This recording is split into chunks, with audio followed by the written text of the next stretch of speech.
పత్రిక యోహాను రాసిన మొదటి పత్రిక 2వ అధ్యాయం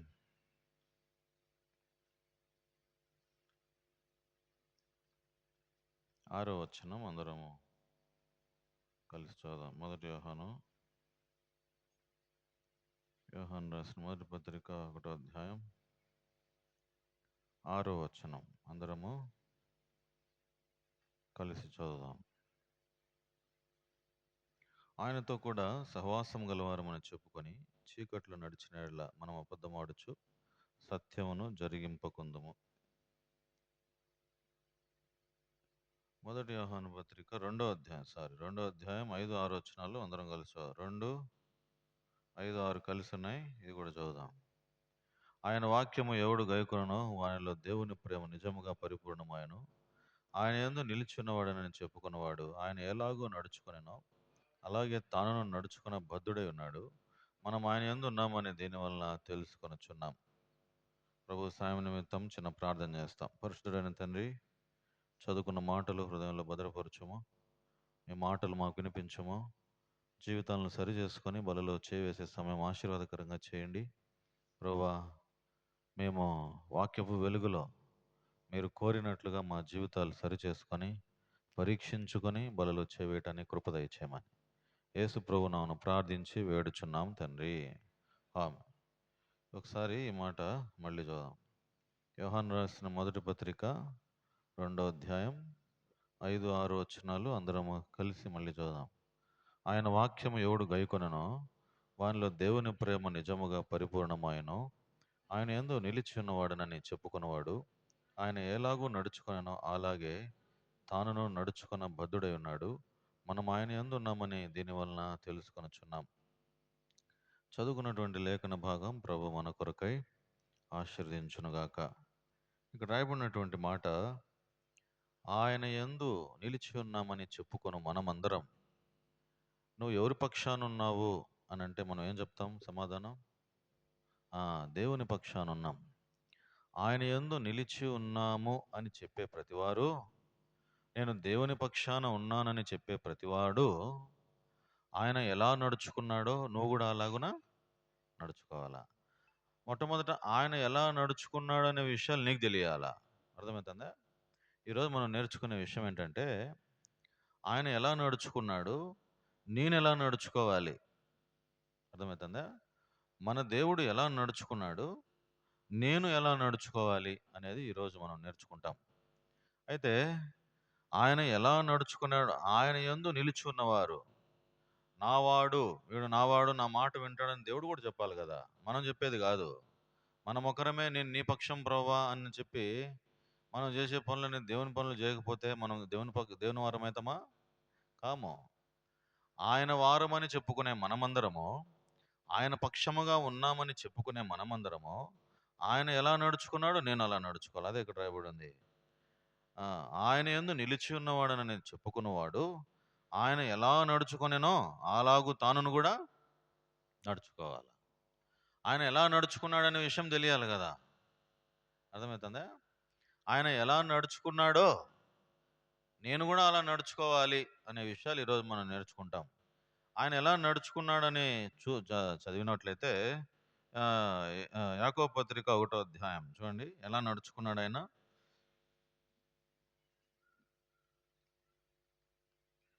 యాకోబు పత్రిక 1వ అధ్యాయం 17వ వచనం. యాకోబు పత్రిక 1వ అధ్యాయం చదువునేనా 17. ప్రతి ఈవియు సంపూర్ణమైన ప్రతివారమును పరసంబంధమైనదై జ్యోతిర్మయుడగు తండ్రి యొద్ద నుండి వచ్చును. ఆయన యందు, ఇది ఇక్కడి నుంచి అండర్లైన్ చేసుకోండి, ఆయన యందు ఏ చంచలత్వమైనను గమనాగమనము వలన కలుగు ఏ ఛాయనను లేదు.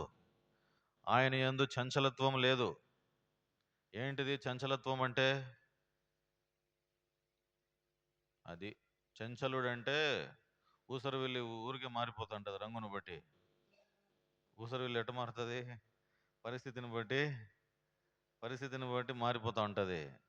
మనిషి కూడా పరిస్థితిని బట్టి అన్నీ బాగుంటే అన్నీ బాగుంటే నీకే ఓటు, అన్నీ బాగుంటేనే ఓటేస్తాం, కానీ బాగాలేకపోతే మనం ఇచ్చే మాట ఎట్లుంటుందంటే, ఈ ఒక ఒక మాట మీద స్థిరంగా ఉంటామా? ఈరోజు చెప్పిన మాట రేపు ఉంటుందా? సరే, ఎప్పుడో ఒక నెల క్రితం నీ ప్రాణానికి నా ప్రాణం అడ్డం వేస్తానని అన్నాడు ఒకడు. మళ్ళీ అడ్రస్ లేకుండా పోయినాడు ఒకడు. చెప్తాడు, నిజంగా ఇస్తారమ్మా?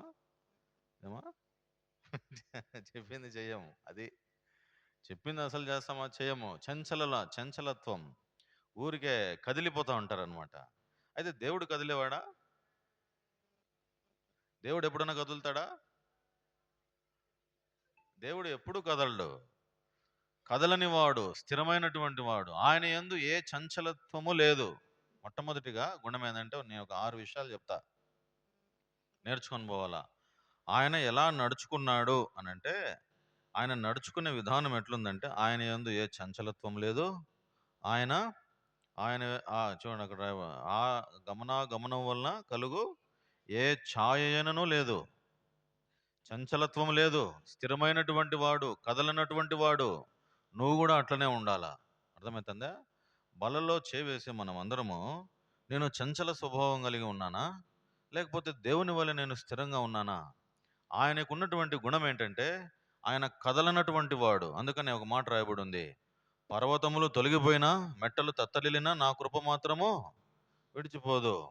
ఎందుకనే ఇంకొక మాట కూడా రాయబడి ఉంది, యేసుక్రీస్తు ప్రభువారు నిన్న ఎట్లా ఉన్నాడో నేడు అట్లే ఉన్నాడు, సదాకాలము ఏకరీతిగా ఉన్నాడని రాయబడి. ఎట్లున్నాడంట? 2000 సంవత్సరాల క్రితం ఎట్లున్నాడో ఈరోజు కూడా అట్లే ఉన్నాడు. మారుతుందా? ఆయన స్వభావం మారుతుందా? ఆయన స్వభావానికి విరుద్ధంగా ఏది చేయడు. ఆయన చేస్తాడా? నువ్వు నేను మారిపోతూ ఉంటాం, కానీ ఆయన మారడు. మారని దేవుడు, మార్పు చెందని దేవుడు.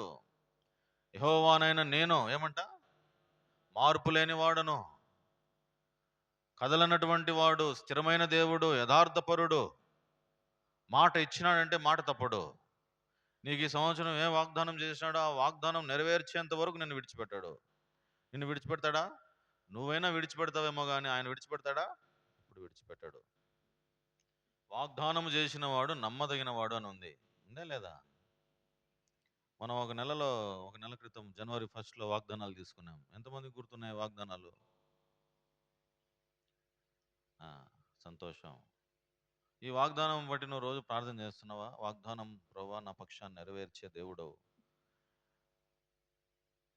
సంఘం పక్షాన్ని దేవుడు ఇచ్చిన వాగ్దానం ఏం తెలిసిన? మీకు అసాధ్యమైనది ఏది ఉండదు. మనందరికీ వర్తిస్తుంది ఆ వాగ్దానం. కాబట్టి ఆయన వాగ్దానం చేసేవాడు నమ్మదగిన వాడు. He's reliable God. ఆయన కదలనటువంటి వాడు. పరిస్థితులు ఏది మారిపోయినా సరే, ఏది మారినా ఆయన మాత్రం ఎప్పుడు కూడా మారడు, మార్పు చెందని వాడు. కాబట్టి నెవర్ చేంజింగ్ అని ఉంది ఒక మాట. ఏమంట? నెవర్ చేంజింగ్ గాడ్ అంటే కదలనటువంటి వాడు. మనం ఎలాంటి వారమో, మన ప్రేమలో మార్పు ఉంటుంది. నిన్నుండే ప్రేమ ఈరోజు ఉండదు, ముందుండే ప్రేమ ఈరోజు ఉండదు. రకరకాలుగా మారిపోతూ ఉంటుంది. కాబట్టి మనం కూడా ఎట్లుండాలా? ఆయన యందు చంచలత్వం లేదు, ఆయన స్థిరుడు కనుక మనం కూడా ఎట్లుండాలా? స్థిరంగా ఉండాలి, స్థిరమైనటువంటి. అందుకనే మీరు స్థిరులు కదలని వారు అన్నారు. మనల్ని అందరినీ ఆయన ఎట్లా చూడాలనుకుంటున్నాడంటే, స్థిరులు కదలని వారుగా ఉండాలని ఆయన కోరుతున్నాడు. తర్వాత ఆయనకున్నటువంటి రెండవది, ఆయన యందు ఏముంది అనే విషయం చూస్తున్నాం. కీర్తన గ్రంథం 92వ అధ్యాయం 14వ వచనం చూడండి. ఉమ్, ఉమ్, ఉమ్, ఉమ్. ఆయన యందు ఏం లేదంట? ఆయన యందు ఏ చెడుతనము లేదు. ఆయన యందు ఏ చెడుతనం లేదు. దేవుణ్ణి నమ్ముకున్నామనే పేరు ఉంది, కానీ లోపలన్నీ చేసేవన్నీ చెడ్డవే. పైకేమో భక్తి వేషం వేసుకొని ఉన్నావు, కానీ లోపల మాత్రం అన్నీ చెడ్డవే, చేయకూడనివన్నీ చేస్తున్నావు. పైకేమో భక్తి వేషము. భక్తి వేషాలు ధరించుకొని ఉన్నావు. పైకేమో ఎట్లుంది నీది? పైకేమో గొర్రె స్వభావం, పైకేమో గొర్రె చర్మం కప్పుకొని ఉన్నావు. లోపల ఏముంది? తోడేలు స్వభావం ఉంది లోపల. తోడేలు ఏం చేస్తుంది? గుంట నక్కలు ఏం చేస్తాయి? నక్క బుద్ధులే అన్ని, దొంగ బుద్ధులు, నక్క బుద్ధులు అన్ని. పైకి ఏమో ఎటుంటాడు? పైకి బా ఎంతో భక్తిపరుడు వీడు, ఈయన చూస్తే వాడిని చూస్తే ఫ్లాట్ అయిపోతుంది. లోపల గుంతలు దిగుతుంటాడు వాడు. లోపల లోపల ఆంతర్యంలో లెక్కలు పెట్టుకుంటా ఉంటాడు. నా తిను తిను అంటాడు. కానీ లోపల ఏం చేస్తాడు వాడు? లెక్కలు పెట్టుకుంటూ ఉంటాడు. బైబిల్లో ఉన్నాయి సామెతల గ్రంథంలో ఆ మాటలన్నీ.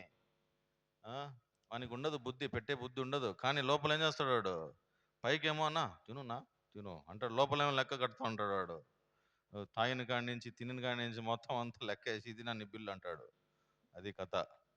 కాబట్టి పైకేమో ఆయన యందు ఏం లేదంట, చెడుతనము ఏమాత్రం లేదు, పవిత్రుడు. అందుకని ఆయన పేరు ఏం పేరంట?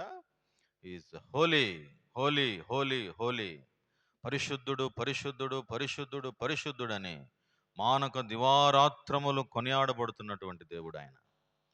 పరలోకములో ఒక స్వరం వినపడుతూ ఉన్నది. ఏం స్వరం అది? ఏం స్వరము?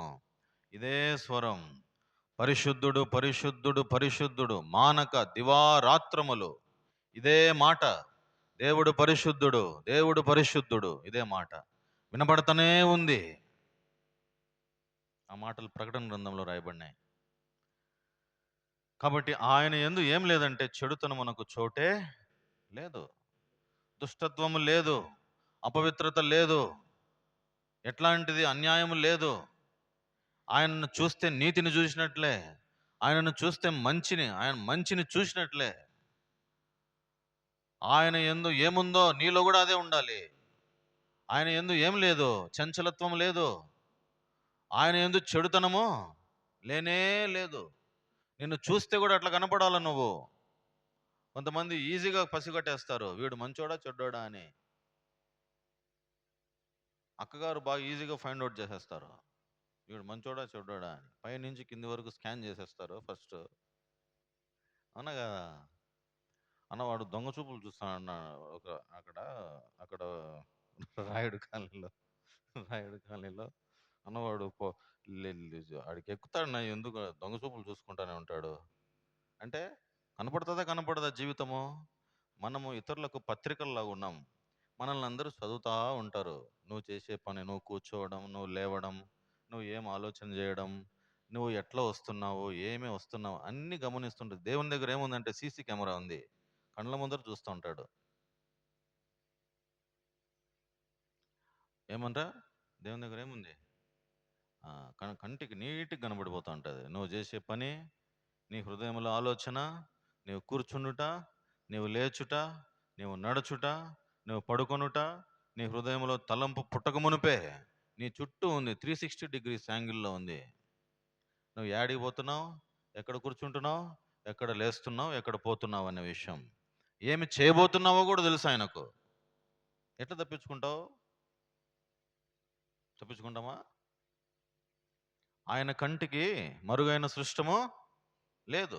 ఉందా? నేను తప్పించుకోగలుగుతాను దేవుని దగ్గర? నీ దగ్గర నా దగ్గర మోసం చేయొచ్చు, కానీ దేవుని దగ్గర మోసం చేయొచ్చునా? చేయలేం. ఈడని ఆటలు బాగా సాగుతాయి. ఆడిపోతే ఉంది క్రోకడైల్ ఫెస్టివల్, తీసి బర్ర పెట్టి కొడితే ఒక ఏటు.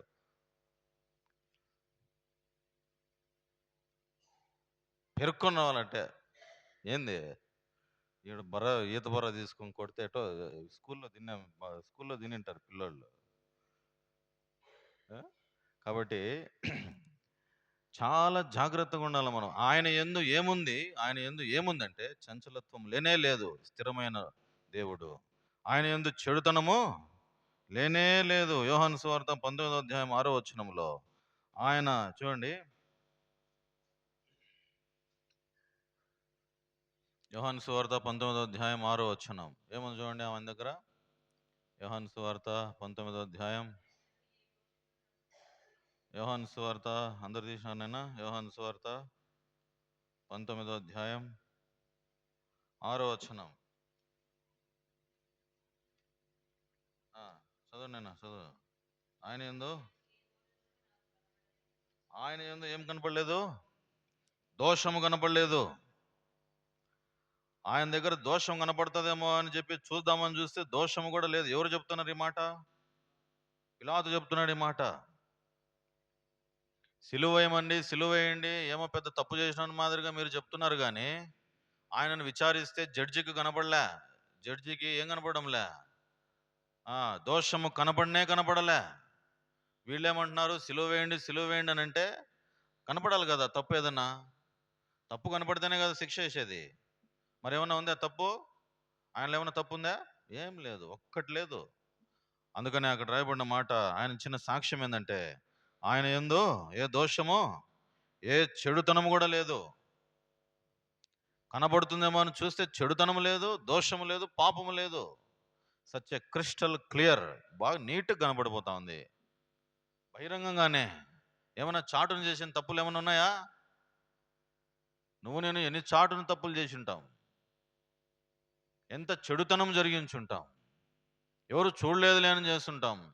చేయలేదా? మనస్సాక్షిని అడిగితే ఎన్ని తప్పులు చెప్తుంది? ఎన్ని తప్పు ఆలోచనలు, ఎన్ని తప్పుడు ఆలోచనలు, ఎన్ని తప్పుడు పనులు నీ మనస్సాక్షి నీకు చెప్పదా? కాబట్టి ఆయన యందు ఏం లేదు? దోషము లేదు. ఆయన యందు తప్పే లేదు, చెడుతనము అంత మాత్రము లేదు. ఇంకా ఏముందంటే అపోస్తల కార్యాలు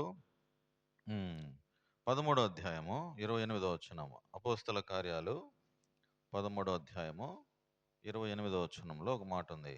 ఏమో చూడండి. ఆయన యందు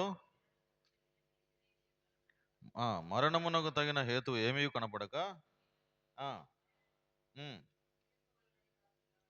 పిలాతును వేడుకున్నారు, జడ్జిని వేడుకున్నారు. ఏమని వేడుకున్నారంట? పిలాతును చంపు చంపు చంపు చంపు అని. వారి కేకలే గెలిచినని రాయబడి ఉంది.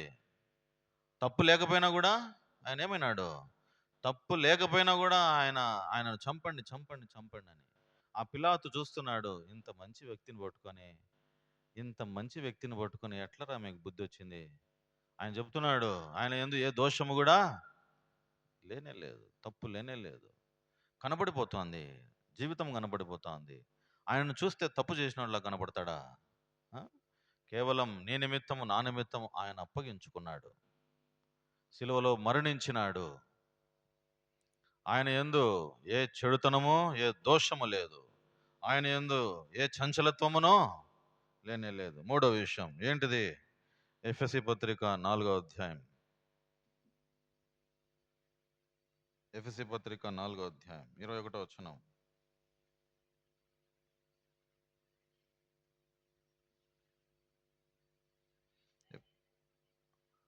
ఆయన యందలి సత్యం ఉన్నట్టుగానే ఆయన యందు ఉపదేశింపబడిన వారైన ఎడల మీరు అలాగున క్రీస్తును నేర్చుకున్నవారు కారు. ఇక్కడ రాయబడిన మాట ఏంటంటే ఆయన యందలి ఏముందంట? సత్యము ఉన్నది. ఏముంది ఆయన దగ్గర? సత్యం ఉంది. Is truth. ఆయన యందు సత్యం ఉంది, అసత్యము లేదు, అబద్ధము లేదు, మోసము లేదు, మంత్రము లేదు. ఆయన యందు ఏముంది? సత్యమే కనబడుతుంది. మరి నీలో నాలో ఏం కనపడాలా? సత్యము కనపడాలా. కొంతమంది పేరుకు సత్యం అని పెట్టుకుంటారు. ఏం పెట్టుకుంటారు? ఏం పేరుమా? సత్యం అని పెట్టుకుంటారు. నిజంగా సత్యం ఉంటుందా? ఉదయం లేచి చెప్పు, అన్ని తప్పు, అన్ని అసత్యాలే, అన్ని చెడ్డ మాటలే, అన్ని తప్పుడు మాటలే, అన్ని అబద్ధాలే. పేరు మాత్రం సత్యం. ఎంత మంచి పేరు, సత్యం అని. కొంతమంది యేసుపాదం అని పెట్టుకుంటారు. సత్యము, సత్యానిగా బతకాలం లేదా? ఆయన యందు ఏముంది? సత్యం. అందుకనే యేసు ప్రభు గురించి రాయబడింది. యేసు చెప్పిన, నేనే మార్గమును సత్యమును, నేను సత్యమును, ఐఎమ్ ద ట్రూత్. సత్యము చూడాలంటే ఆయన చూస్తేనే నీకు సత్యం కనపడుతుంది. నువ్వు పరిశీలన చేయి, నేను చెప్పేది కాదు అది. నువ్వు పరిశీలన చేసి, పరీక్షించి, విచారించి, అంత నీట్గా ఇందులో ఏం అసత్యం ఉంది, ఇందులో ఏం తప్పు ఉంది చూడు. నువ్వు పరీక్షించు, దేవుడిని అడుగు, దేవుడు మాట్లాడతాడు. నిన్ను పుట్టించిన దేవుడు మాట్లాడతాడు నీతో. దీంట్లో ఏమైనా తప్పు ఉందా, ఆయనలో తప్పు ఉందా? ఇంటికి పోయి పరిశీలన చేసి భూతద్దం పెట్టి చూడాల వాక్యం. ఈరోజు ఏం చెప్పినామో, ఈరోజు ఏం నేర్చుకున్నామని. ఆయన ఎందలి ఏముంది? ఆయన ఎందలి సత్యం ఉన్నది.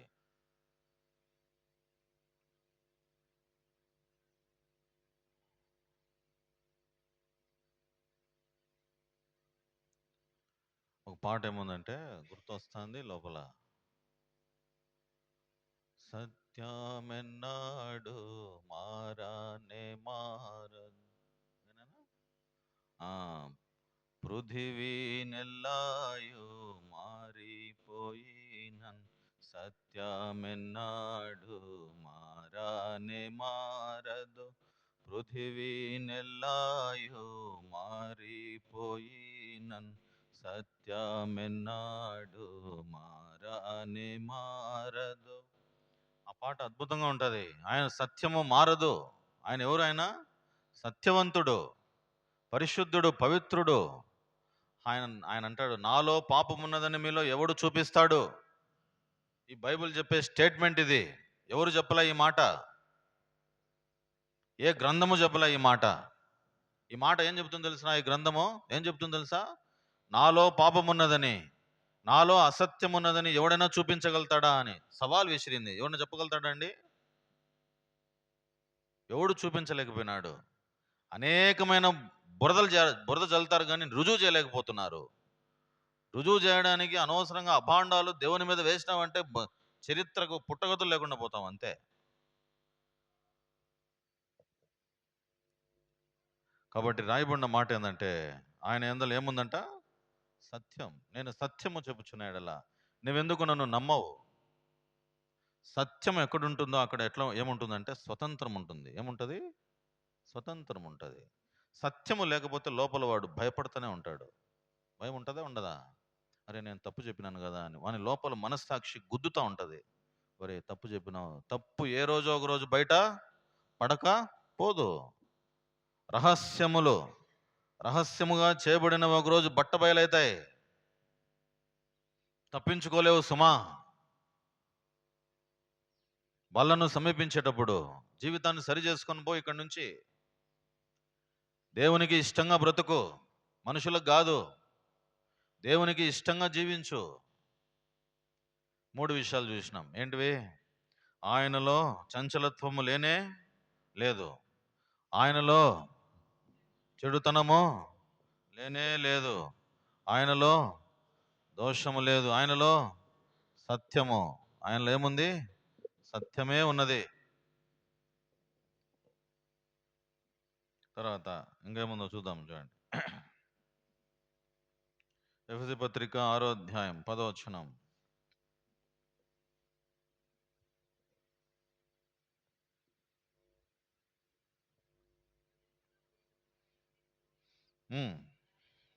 ఆయన యందు బలం ఉన్నది. మహాబలవంతుడు ఆయన, సర్వశక్తి గలవాడు, ప్రభావము గలవాడు, శక్తి గలవాడు. మహాశక్తిని బట్టి ఆయన యందు ఏముంది? మహాశక్తి ఉంది. ఆల్ పవర్, సర్వశక్తి గలవాడు. ఆయన యందు ఏముంది? బలం ఉంది. ఆ బలం నీలో కూడా ఉండాలా. ఆ పవర్ నీలో కూడా ఉండాలా. ఒక ఆయన చనిపోతే పాతి పెట్టినారు. పాతి పెడితే ఆయన ఎముకలు తగిలి ఇంకొక ఆయనకి ఏమొచ్చింది? జీవం వచ్చింది. బతికినాడు. అంటే ఆయనలో ఏముంది? ఎంత బలం ఉండాలా, ఎంత పవిత్రంగా బతికి ఉండాలా, ఎంత పరిశుద్ధంగా జీవించుండాలా. కాబట్టి ఇదే బలం, ఇదే శక్తి నీలో నాలో ప్రవహించాలా. నిన్ను ముట్టితే కరెంట్ షాక్ కొట్టినట్టే. ఒరే వద్దురా ఆయన జోలికి, తప్పు, ఆయన పోనే పోకూడదు. అట్లా భయం ఉండాలా నీకు. ఏం చేయడానికి పోయినారా మీరు బయట?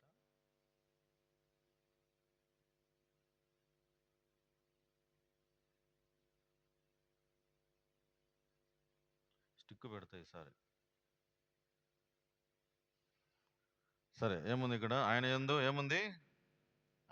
అందుకని ఒక పాట ఏముంటుందంటే, యేసుక్రీస్తు నామం శక్తి గల నామం, సాటిలేని నామం మధుర నామం, మన యేసుక్రీస్తు నామం శక్తి గల నామం, లేని నామం మధుర నామం. యేసుప్రభులో ఏముంది? యేసుప్రభులో ఏముంది? శక్తి. Is powerful God. ఏ శక్తులు ఆయన ముందర నిలబడవు. చేతబడు శక్తులు కానీ, దుష్ట శక్తులు కానీ, చీకటి శక్తులు కానీ, అంధకార శక్తులు కానీ, అపవాది శక్తులు కానీ, ఈ శక్తి ముందర గజ గజ గజ గజ వణికిపోవాల్సిందే. ఒక ఆమె చెప్తాంది, ఎవరో ఒక చోట మందిరంలో స్తుతి అని పైకెత్తారంట చేతులన్నీ. అక్కడి నుంచి పరిశుద్ధాత్మ దిగినప్పుడు దయాలన్నీ వణికిపోతాయంట. అట్లే ఏముంది ఆ నామంలో? ఏముంది? ఏముంది? శక్తి, పవర్. పడిపోవాల్సిందే అంతే. అందుకనే యోబు చుట్టూ ఏముందంట? అగ్ని, దహించు అగ్ని. నిన్ను ముట్టితే దేవుని కనుగుడ్డును ముట్టినట్టే. అంత సామాన్యంగా నిన్ను ఎవరు ముట్టరు. అర్థమవుతుందా? ఆయన యందు ఏముంది? మహాశక్తి ఉంది. ఆ శక్తి నీలో ప్రవహించాలా, ఆ శక్తి నాలో ప్రవహించాలా. నువ్వు బలవంతుడవు, బలం లేని వ్యక్తివేమి కావు. నువ్వు చేతగాని వ్యక్తివేమి కావు. పిరికితనంగా కూర్చోవద్దు. ఎప్పుడు కూడా ఏదైనా సాధించవచ్చు దేవుడు నీలో ఉంటే. అందుకని ఒక మాట, నాలో ఉన్నవాడు లోకంలో ఉన్నవానికంటే గొప్పవాడు. నేను ఏమైనా చేయగలుగుతా. ఏమీ చేయలేననేవాడు ఎవడు? నీ వల్ల ఏమీ చేత కాదనేవాడెవడు? అపవాది, దుష్టుడు. నిన్ను ఇంకా కుంగదీస్తూనే ఉంటాడు వాడు. నీకేం చేత కాదరా, పనికిమాలినోడా అని అంటాడు వాడు. కానీ దేవుడు ఏమంటాడు? నీ వల్ల అన్ని చేత అవుతాయి, నీ వల్ల ఏమైనా చేయగలుగుతావు నువ్వు అని అంటాడు. కాబట్టి ఈ దేవుడు నీకు దేవుడుగా ఉన్నాడా? ఈ దేవుడు దేవుడుగా గల జనులు ధన్యులు. కాబట్టి ఇలాంటి శక్తి ఆయనలో ఉంది. ఇంకా ఏముంది తెలిసిన ఆయనలో? చూడండి, కొలస్సీ పత్రిక 1వ అధ్యాయం 16వ వచనం.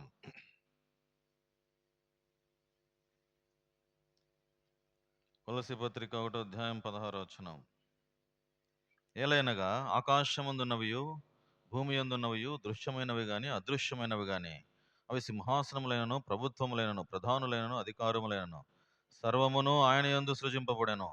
సర్వమును ఆయన ద్వారాను ఆయనను బట్టి సృజింపబడెను. ఏముందంటే ఆయనను బట్టి సర్వమును ఎవరిని బట్టి సృజించబడ్డాయి? ఆయనను బట్టి సృజించబడ్డాయి. ఆయన యందే సృష్టి ఉన్నది. ఆయన లేకుంటే సృష్టి లేదు. దేవుడు లేకపోతే సృష్టి ఉందా? ఏమండి? దేవుడు లేకపోతే సృష్టి ఉందా? మనం ఉన్నామా? కాబట్టి ఆయన యందే ఇవన్నీ కలిగి ఉన్నవి ఏవియో ఆయన లేకుండా కలగలేదు. తర్వాత ఆయన యందు ఏముందంటే, కొలస్సీ పత్రిక 2వ అధ్యాయము చూడండి. ఆయన యందు ఏముందంటే 3వ వచనంలో ఒక మాట ఉంది. బుద్ధి జ్ఞానముల సర్వసంపదలు ఆయన యందే గుప్తములై ఉన్నవి. ఏమంట? బుద్ధి జ్ఞానముల సర్వసంపదలు. బుద్ధి జ్ఞానం ఉంది ఆయన దగ్గర, వివేచన ఉంది. నా కుమారుడా, నీకు బుద్ధి తక్కువైన ఎడల, జ్ఞానము తక్కువైన, నా దగ్గరకు వచ్చి బుద్ధి నేర్చుకో, నా దగ్గరకు వచ్చి జ్ఞానము నేర్చుకో, నేను నీకు బుద్ధి నేర్పుతానంటాడు. కాబట్టి బుద్ధి జ్ఞానములు ఎవరి దగ్గర ఉన్నాయి? దేవుని దగ్గరే ఉన్నాయి. నక్షత్రములకు పేర్లు పెట్టినాడంట ఆయన. ఏమంట? నక్షత్రములకు పేర్లు పెట్టి పిలుస్తున్నాడంట.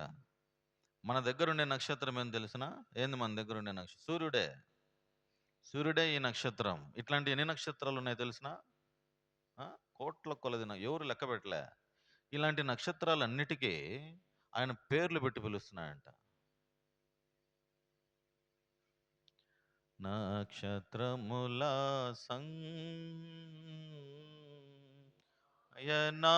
నియమించును, నక్షత్రముల ఆయన నియమించును, వాటి కన్నియు పేరులు పెట్టుచున్నవాడని, వాటి కన్నియు పేరులు.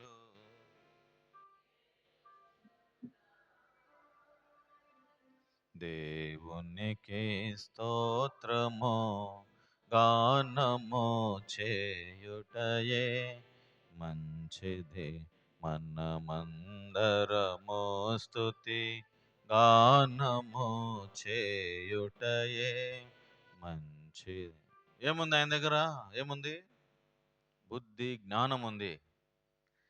బుద్ధి జ్ఞానం, ఈ లోక జ్ఞానము గతించిపోతా ఉంది. ఈ లోక జ్ఞానం రోబోటిక్ నాలెడ్జ్, రోబోటిక్ టెక్నాలజీ అని వచ్చింది. ఇప్పుడు మనిషి బద్ధకస్తుడైపోయి టెక్నాలజీ ఎంతవరకు వచ్చిందంటే, ఇప్పుడు సెల్లులు చేతిలో వైకుంఠం అంటారే, ఇది నీకు పరలోకం తీసుకుపోతుంది, నరకానికి తీసుకుపోతుంది. రెండు రెండు చేతిలోనే ఉండే. ఇప్పుడు ఇది టెక్నాలజీ ఎట్లా వచ్చింది. ఇంకా రాను రాను ఎట్లుందంటే, ఇక్కడ కూర్చొని స్విచ్ ఆఫ్ ద లైట్ అని అంటే స్విచ్ అయిపోతుంది.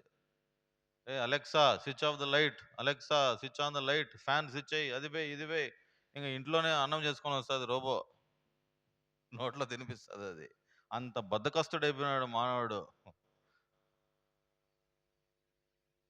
ఏం చేస్తుంది ఇది ఒకరోజు?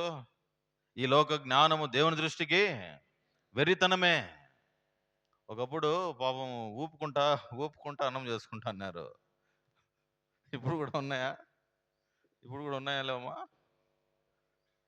ఆడాడ అరుదుగా కనబడతాయి. ఇప్పుడంతా గ్యాస్ బండలు, ఆ బండలు, ఈ బండలు, కరెంటు పొయ్యిలు, కరెంట్ స్టవ్లు. సర్వ జ్ఞానము, బుద్ధి జ్ఞానములు, సర్వ సంపదలు ఆయన యందే గుప్తములే. దేవుడు నేర్పుతాడు. ఒక పక్షి అద్భుతమైన ఇల్లు కట్టుకుంటుంది. పల్లెటూళ్ళల్లో మనం చూసింటాం. వీవర్ బర్డ్ అని ఇంగ్లీష్లో ఏమంటారంటే దాన్ని వీవర్ బర్డ్ అని. ఆ పక్షి ఏం చేస్తుందంటే ఎంత నైపుణ్యంగా దాని అల్లిక. దాన్ని చూసినావా?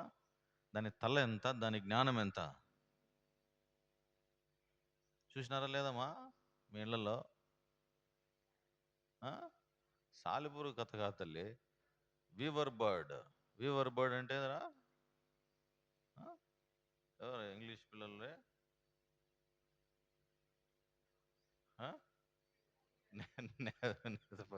నేత పక్షి.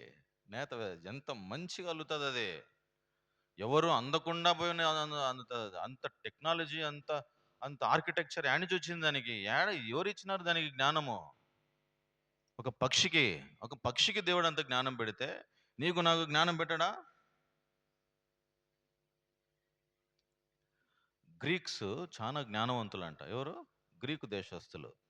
వాళ్ళు జ్ఞానం వెతుకుతూ ఉంటారంట. లోకములో ఉన్న గ్రంథాలన్నీ దీన్ని బట్టే వచ్చినాయంట. దాదాపుగా చాలా ఇన్వెన్షన్స్, దాదాపుగా చాలా వరకు అన్ని దీంట్లో నుంచి కనుగొన్నటియే. ఒకటి కాదు, రెండు కాదు. కాబట్టి ఎవరి దగ్గర ఉన్నది జ్ఞానము? బుద్ధి జ్ఞాన సర్వసంపదలు ఆయన యందు గుప్తములై ఉన్నవి. కాబట్టి ఈ జ్ఞానము నీకు కావాలని కోరుతున్నాడు దేవుడు. నా కుమారుడా, నీకు జ్ఞానము కొదగొనేడలా నా దగ్గరకు వచ్చి అడుగుము, అప్పుడు నేను నీకు ధారాళముగా దయచేస్తానన్నాడు. ఇంకా ఆయన యందు ఏముందంటే చూడండి, ఒకటో యోహాను పత్రిక 1వ అధ్యాయం. యోహాను రాసిన మొదటి పత్రిక 1వ అధ్యాయము 5వ వచనం. మేము ఆయన వలన విని మీకు ప్రకటించే వర్తమానం ఏమనగా, దేవుడు వెలుగై ఉన్నాడు, ఆయన యందు చీకటి ఎంత మాత్రము లేదు. ఆయన యందు ఏం లేదు? చీకటి లేదు. ఆయన చూస్తే వెలుగే, ప్రకాశమానమైన వెలుగు. పరలోకంలో ఏముంది తెలిసిన? సూర్యుడు లేడు, చంద్రుడు లేడు. అక్కడ ఆయనే వెలుగు, ఆయనే వెలుగు, ఆయనే దీపం. పరలోకం గొప్ప వెలుగులో ఉన్నది పరిశుద్ధుల కోసం. పరలోకం గొప్ప వెలుగులో ఉన్నది పరిశుద్ధుల కోసం. రాత్రి ఉండదు, చీకటుండదు, సూర్యుడుండడు, చంద్రుడుండడు. దేవుడైన ప్రభువే ప్రకాశించుచుండును. అయిన ప్రభువే ప్రకాశించుచుండును. యుగ యుగములు లోక రాజ్యమేలుచుండును. యుగ యుగములు పరలోక రాజ్యమేలుచుండును. యేసు ప్రభుని నమ్ముకో, పరలోకం చేరుతావు. యేసు ప్రభుని నమ్ముకో, పరలోకం ఆయన యందు చీకటి ఎంత మాత్రం ఉందా? చీకటి ఉందా ఆయనలో? నీలో నాలో ఎంత చీకటి కార్యాలు! చీకటిలోనే అన్నీ, చీకటిలోనే జరుగుతాయి. చీకటిలోనే దొంగతనం, చీకటిలోనే వ్యభిచారం, చీకటిలోనే నానా అసహ్యమైన పనులన్నీ, చెడ్డ పనులన్నీ ఎక్కడ జరుగుతాయి? చీకటిలోనే. చీకటి. ఆయన యందు చీకటి ఉందా? ఎంత మాత్రము లేదు. అందుకనే శిష్యులు ఏమన్నారంటే, మేము ఆయనను తాకి చూసినాం సార్, మేము ఆయనను కళ్ళల్లో కళ్ళు పెట్టి చూసినాం సార్, ఆయనలో ఆయన జీవితము చదివి చూసినాం, ఆయనలో ఎంత మాత్రం చీకటి ఉందా? దేవుడు వెలుగై ఉన్నాడు. ఏమై ఉన్నాడు ఆయన? Is light of the world. అందుకనే నన్ను వెంబడించువాడు చీకటిలో నడువడు. ఈ ఈ చీకటి నీలో పోవాలంటే, ఈ వెలుగు నీకు కావాలంటే ఆయన వెంబడించి చూడు. ఈ రోజు నుంచి ఎంతమంది వెంబడిస్తారు ఆయన్ను? ఆయనను వెంబడిస్తే నీలో ఏముండదు? చీకటి ఉండదు. చీకటి ఎంత మాత్రమూ ఉండదు. దేవుడు వెలుగై ఉన్నాడు. మేము ప్రకటించు వర్తమానం ఏమనగా, దేవునిలో వెలుగు తప్ప చీకటి ఎంత మాత్రమో. ఒక వారం రోజులు సూర్యుడే కనపడలేదంటే అప్పుడు ఏమవుతుంది?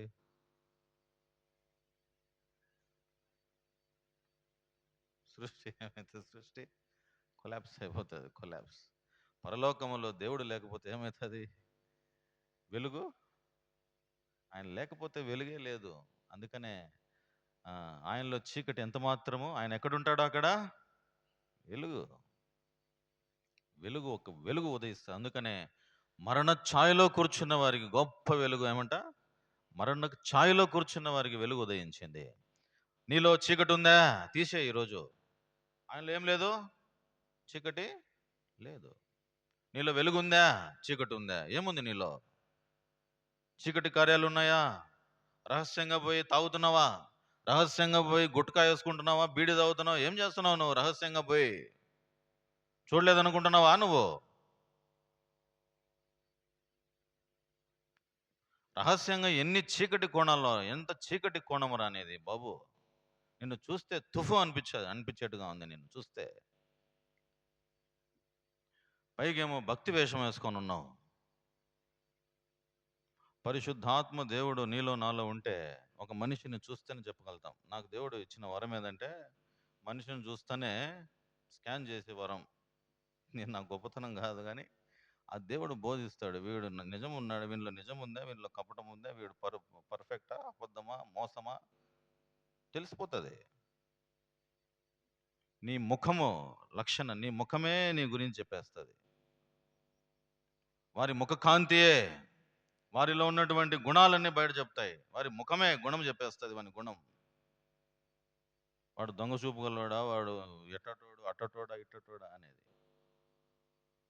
కాబట్టి ఆయనలో ఏముంది? ఆయనలో చీకటి ఎంత మాత్రం లేదు. చీకటి లేనే లేదు. చూడండి ఇంకా ఏముందంటే, అందుకని బైబిల్ ఒక హెచ్చరిక, ఏం హెచ్చరిక చేస్తా తెలిసిన? యోహాను రాసిన మొదటి పత్రిక 3వ అధ్యాయం గొప్ప వార్నింగ్ ఇది. ఏం వార్నింగ్ చూడండి. ఏం వార్నింగ్? 3వ అధ్యాయం 3వ వచనం. యోహాను రాసిన మొదటి పత్రిక 3వ అధ్యాయం 3వ వచనం. ఆయన యందు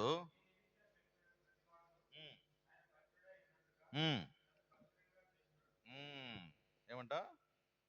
ఏంటిది వార్నింగ్ అంటే? తన్ను పవిత్రునిగా ఆయన యందు, మళ్ళా చదువు నేను అన్నమాట, ఆయన యందు ఈ నిరీక్షణ పెట్టుకున్న ప్రతివాడును ఆయన పవిత్రుడై ఉన్నట్లుగా తన్ను పవిత్రునిగా చేసుకొనును. తన్ను పవిత్రునిగా చేసుకోవాలా? అపవిత్రమైన దాన్ని ముట్టకూడదు. అమెరికాలో ఒక జంతువు ఉందంట. అమెరికాలో ఆ జంతువును పట్టుకోవాలంటే చాలా టెక్నిక్గా పట్టుకుంటారంట. ఆ జంతువును పట్టుకోవాలంటే ఆ జంతువు కుందేలులా ఉంటుందంట. అది పట్టుకోవాలంటే చాలా కష్టపడాలంట, చాలా కష్టపడాలంట. దానికి ఏం చేస్తారంటే చుట్టూ ఫెన్సింగ్ వేస్తారంట ఆ చిన్న జంతువును పట్టుకోవడానికి. ఆ చిన్న జంతువు పేరు మర్చిపోయినా నేను. దానికి చుట్టూ వల వేస్తారంట. వల ఫెన్సింగ్ వేసిన తర్వాత దాన్ని పట్టుకునేదానికి అంతా ఫెన్సింగ్ ఉంది కదా, తప్పించుకొని పోయేదానికి ఒక ఒక చిన్న రంధ్రం పెడతారంట ఒక చోట. ఆ రంధ్రానికి చుట్టూ బుడద పూస్తారంట. ఏం పూస్తారంట? బుడద పూస్తారంట. ఆ బుడద చూసి ఆ బుడదలోకి అసలు ఎంటర్ కాదంట. అది ఎంత మాత్రము ఆ బుడదను చూసినాక మురికి అంటించుకోకూడదు కదా అని చెప్పి దాంట్లోకి ఎంటర్ కాదంట. అప్పుడు పోయి పట్టుకుంటాడంట వీడు. అర్థమవుతుందా? వాడేమో హోల్ పెట్టుంటాడు. ఆ హోల్ ముందర ఏముంటుందంతా చెత్త చెదారం మురికి నానా అంతా దుర్గంధం అంతా దాంట్లో ఉంటుంది. అది చూసిన తర్వాత దాంట్లో పోయి తప్పించుకుందాం చూస్తే పోలేదంట. ఒక జంతువుకే అపవిత్రతను ముట్టకూడదని దానికి అంత అంత నిష్టగా అది ఉంటే, నువ్వు నేను ఎంత అపవిత్రులమవుతున్నాం రోజు, ఎంత చూడకూడనివి చూస్తున్నాము, హృదయంలో పాపం ఎంత చొరబడతా ఉంది. ఆయన ఎట్లా పవిత్రునిగా ఉన్నాడో నువ్వు కూడా అట్లుండాలా. అర్థమవుతుందా? ఆయన ఎట్లున్నాడు? ఆయనలో అపవిత్రత ఉందా? ఈ సచ్ ఏ హోలీ గాడ్. పరిశుద్ధుడు పరిశుద్ధుడు పరిశుద్ధుడు పరిశుద్ధుడు.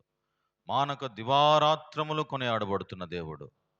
తన్ను అక్కడ రాయబడిన మాట, ఆయన యందు ఏమంట, ఆయన పవిత్రుడై ఉన్నట్లుగా తన్ను పవిత్రునిగా చేసుకున్నాను. ఆయన ఎట్లా పవిత్రునిగా ఉన్నాడో నువ్వు కూడా అట్లా పవిత్రంగా ఉండాలా. ఇంకో మాట చూస్తాం చూడండి. ఇదే 1 యోహాను పత్రిక 3వ అధ్యాయము 5వ వచనం చదవండి. ఆయన యందు ఏం లేదు, చదవనైనా 3వ అధ్యాయం 5వ వచనం. పాపములను తీసివేయుటకై ఆయన ప్రత్యక్షమైనని మీకు తెలియను. ఆయన యందు పాపం ఆయన యందు ఏం లేదు. పాపం ఉందా? పాపము లేనే లేదు. ఈ లోకం ఎట్టాడదంటే, ₹1 ఇచ్చి రే మంచోడిని కూడా చెడ్డోని చేసేస్తారు. చేస్తారా చేయరా? మంచోడిని కూడా. పాపం ఒకరికి పెళ్లి కాలే, వాడు మంచోడు పాపం, వాడు ముంబైలో పెళ్లి చేసుకొని వచ్చినాడు అన్నారు. ఇక్కడంతా దరువు వేసినారు రేడియో. ఇక్కడంతా వాడు పెళ్లి చేసుకొని వచ్చినాడంట అని. వానికి ఏం కాకూడదు? పెళ్లి కాకూడదు. ఏం చేసినారు? లేని వార్తను పుట్టించి ఏం చేసినారు? వాని జీవితమే నాశనం చేసినారు. ఈ లోకం అట్టాడదండి. ఈ లోకంలో ఉందా మంచి? ఉందా? అట్లా ఉన్నాయి. కాబట్టి ఆయన యందు పాపం ఏమీయూ లేదు. He has no more sin. అంటే పాపమే కనపడలేదు ఆయన దగ్గర, పాపము చేయలేదు. He did no sin. ఆయన పాపమే చేయబోడు. ఆయన పాపము లేదు ఆయనలో. అలా కనపడాలా నువ్వు నేను, అది ఆయన కోరేది. అట్లా ఉంటే అందులో చేయవే. ఆ పేరుకు గుర్తింపు ఉంటుంది. యేసు ప్రభువుకి ఎట్లుంటుంది? బయట బీడు కొట్టొచ్చి సినిమా చూసి వచ్చి, లేకపోతే అది చూసి వచ్చి దాంట్లో పట్టుకున్నావు అనుకో, శాపం వస్తుంది నీకు నీ జీవితాన్ని పాడు చేసుకునేది కాక సంఘాన్ని కూడా పాడైపోతుంది కథ.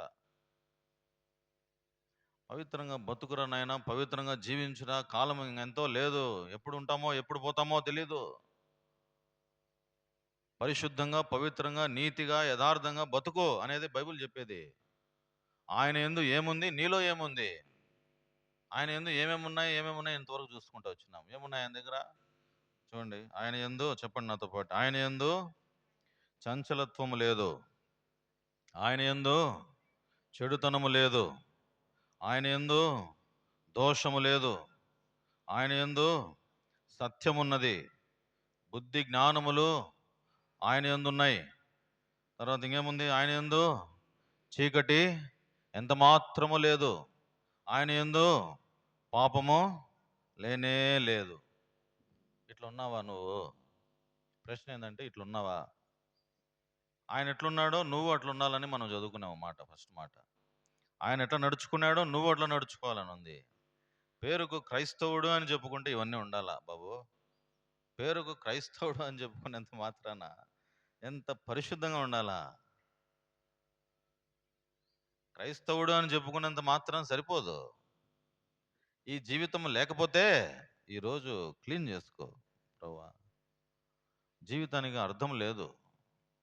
ఇకనైనా ఈరోజు నాకు ఒక తరుణం ఇచ్చినావు. మంచి మాటలు విన్నా నేను నీ మాటలు విన్నా. హృదయాన్ని పవిత్రపరచు, పరిశుద్ధపరచు. ఈ రోజు నుంచి నీ కోసం నేను బ్రతుకుతా. ఒక ఆయన అన్నాడు, ఏమన్నాడంటే అపోస్తల కార్యాల్లో చూడండి 3వ అధ్యాయము అపోస్తల కార్యాలు 3వ అధ్యాయము 6వ వచనం.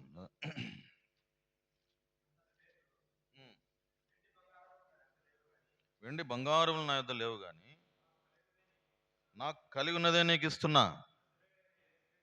ఏముందంట ఆయన దగ్గర? వెండి బంగారం నా దగ్గర లేదు కానీ నా దగ్గర ఉంది, విలువైంది ఉంది నా దగ్గర. ఏంది అది? యేసు ప్రభువు నామం.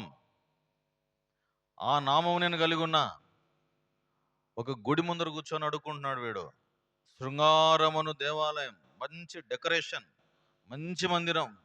ఆ మందిరం బయట ఎట్టున్నాడంటే ఒకడు కుంటోడు పాపం ఏం చేస్తున్నాడు? భిక్షం అడుక్కుంటున్నాడు. అలాంటి వ్యక్తి ఏమైనా దొరుకుతుందేమో అని దారిని వచ్చేవాళ్ళను పోయేవాళ్ళని అందరినీ అడుక్కుంటున్నాడు.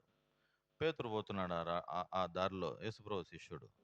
దేవాలయంలోకి పోతా ఉంటే ఏమన్నా బే అని చెప్పి భిక్షం అడుగుతా అంటే అప్పుడు పేతురు అన్నాడు, ఏమన్నాడంటే, నా దగ్గర నేను పేదోడినే, నా దగ్గర ఏం లేదు, వెండి లేదు, బంగారు లేదు, నువ్వు కోరుకున్నది నా దగ్గర ఏం లేదు. అయితే నా దగ్గర ఉన్నది ఒకటి విలువైంది. ఏంటంటే అది యేసుక్రీస్తు ప్రభు నామం ఉంది నా దగ్గర. ఆ నామాన్ని నీకు ఇస్తా. యేసు ప్రభువుని అంగీకరించు. యేసు ప్రభువుని నీ హృదయంలో చేర్చుకుంటే నువ్వు ధనవంతుడవు.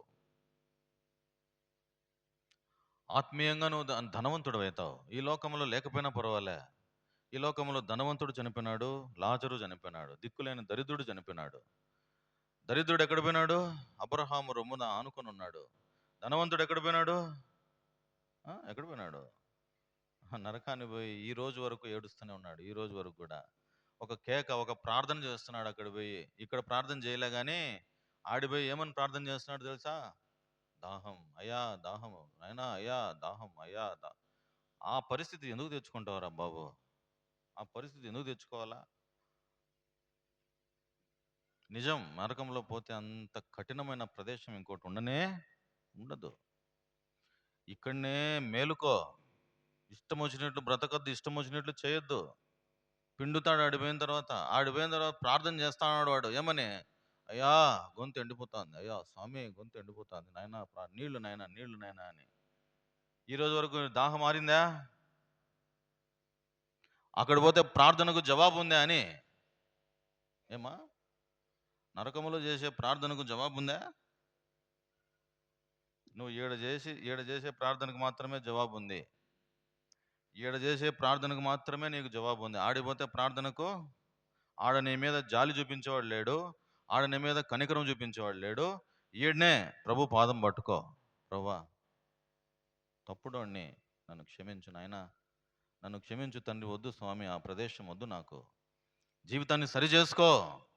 బల్లలో చేవేసి నువ్వు నేను ఎట్లుండాలి తెలుసా? ఆయన ఎట్లా ఉన్నాడో ఆయన పోలిక నీలో కనపడాలా. చూడండి 1 యోహాను పత్రిక 3వ అధ్యాయం 6వ వచనం చదవండి ఎవరైనా.